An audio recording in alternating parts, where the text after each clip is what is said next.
Walkie-talkies exploded today in Lebanon, a day after Israel remotely detonated Hezbollah's network of and nearly pagers. 2,800 injured when pagers 17 सितंबर 2024 की शाम Lebanon के छोटे छोटे शहरों और गांवों में रोज की तरह लोग अपने कामों में मशगूल थे। हर दिन की तरह बाजारों में हलचल थी, घरों में चूल्हे जल रहे थे और सड़कों पर लोग चहलकदमी कर रहे थे। लेकिन इस शाम में कुछ अलग था। एक अजीब सा सन्नाटा धीरे धीरे पूरे देश में पसरता जा रहा था। ऐसा सन्नाटा जो अक्सर किसी बड़े तूफान से पहले की चेतावनी देता है। और फिर अचानक एक जोरदार धमाका हुआ। यह धमाका इतना भयानक था कि उसने पूरे लेबनान को हिलाकर रख दिया।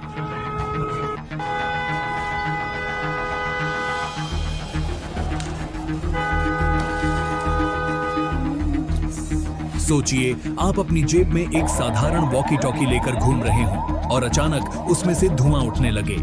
कुछ ही सेकंड बाद एक भयानक धमाका हो जाता है। लोग जमीन पर गिरते हैं, चीखते चिल्लाते हैं, एम्बुलेंस की आवाजें और अफरा तफरी का माहौल। किसी को कुछ समझ नहीं आ रहा था कि आखिर हो क्या रहा है। पहले दिन 17 सितंबर को शाम 3 से 4 के बीच बेरूत और अन्य शहरों में धमाके हुए।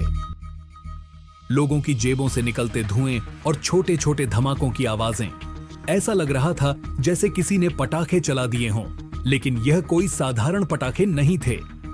ये वॉकी टॉकी और पेजर्स थे, जिनके इस्तेमाल से हिजबुल्लाह के सदस्य एक दूसरे से संपर्क करते थे। लेकिन इस बार इन उपकरणों ने उनके लिए मौत का संदेश लाया। धमाके सिर्फ 1-2 नहीं थे, घंटों तक यह सिलसिला जारी रहा। अस्पतालों में भीड़ उमड़ पड़ी। डॉक्टरों और नर्सों के चेहरे पर चिंता की लकीरें साफ दिखाई दे रही थीं।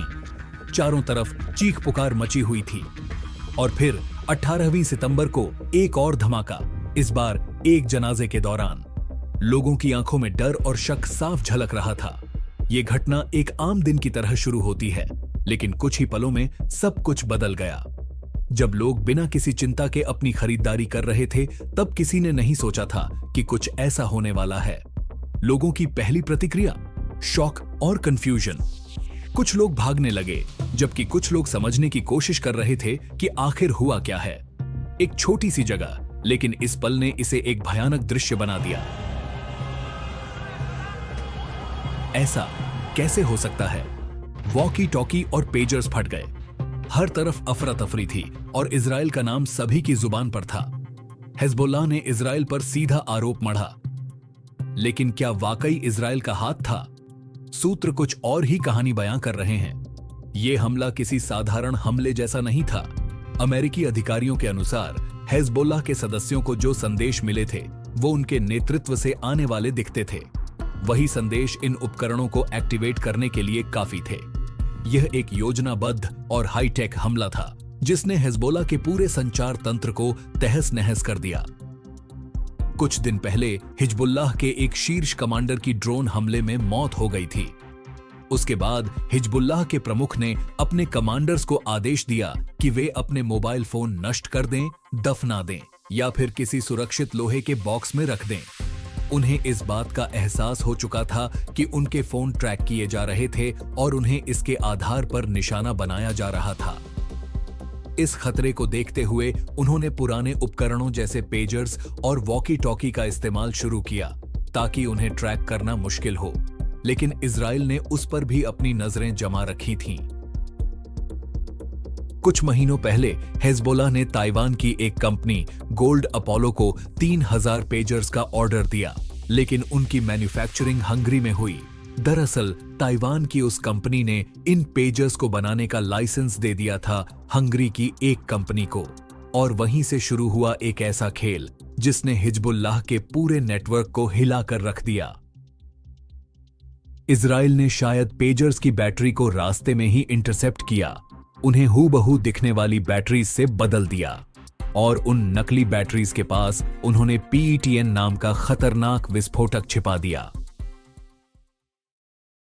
PETN बहुत संवेदनशील होता है और यदि उसे एक खास तापमान से अधिक गर्मी मिलती है तो वह तुरंत फट जाता है। फरवरी में ये पेजर्स लेबनान पहुंचे और हिजबुल्लाह ने उन्हें अपने महत्वपूर्ण कमांडर्स में बांट दिया।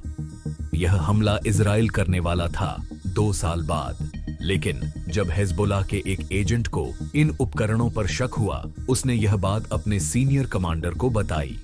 दुर्भाग्यवश वह कमांडर खुद मोसाद का एजेंट निकला।